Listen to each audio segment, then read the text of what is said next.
What has been the greatest lesson that you've learned in your life? Help a guy out.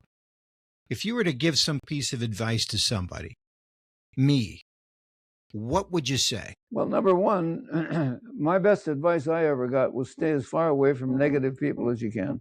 Big companies have a tendency to attract them, and they attract one another. And boy, did that pay off for me. It's working okay for now. He's a good enough guy. I don't need the Jeopardy question. Birth date, joke. What's another question you want me to ask him? It's pretty interesting stuff, isn't it? Right. Well, it's possible because it's at the same frequency that you can filter that out with that, I'm not telling you what to do, but you can do that. Yeah. We'll save it in exactly 14 months. We'll just tell AI to scrub it out and it'll be perfect. Right. Yeah. What are we? Are we done with Bill? Are we waiting for him? Well, you want to try to reach out to him, or what do you think? By the way, you are a master of patience. Yeah. You know. Here. Turn my volume down. Yes, we can. Well, thank you. I'm not sure what Jeff will match. Thanks, Gould.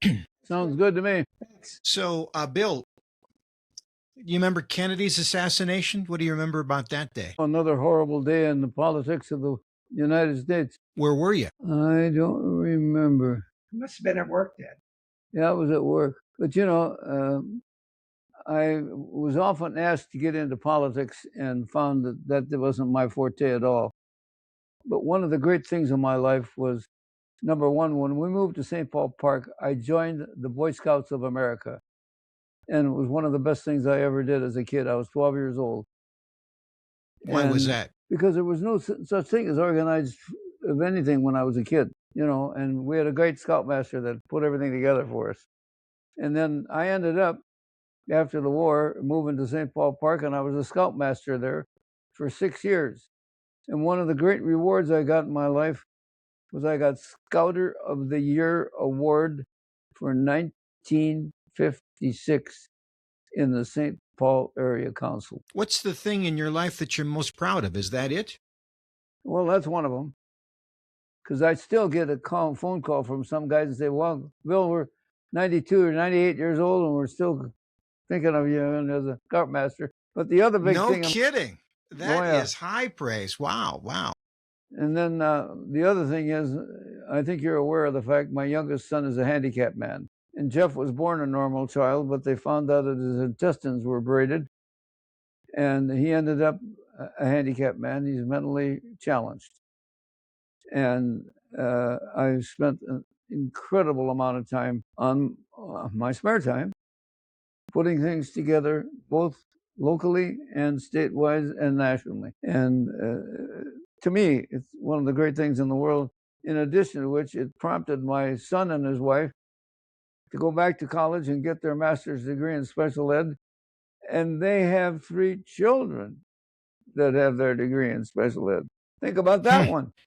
I've heard this before, and I want you to speak to it. Sometimes a blessing is a curse, and sometimes a curse is a blessing. Well, curses are to be denied, to me. You can talk about it till you're blue in the face and nothing happens. You got to do things. Something's got to happen. Like in Hutchinson, when Jeff was 6 years old, there was no school. And I finally talked the school board into starting a class. Where do you think they put the classroom? In the basement. Then they classified those children as educable or non-educable. Jeff was educable. Well, all of us have a measure of how much education you can give a handicapped child. But we're one of the lucky ones. Jeff really prospered by all the things that were being done by volunteers mostly to get shows on the road for handicapped kids.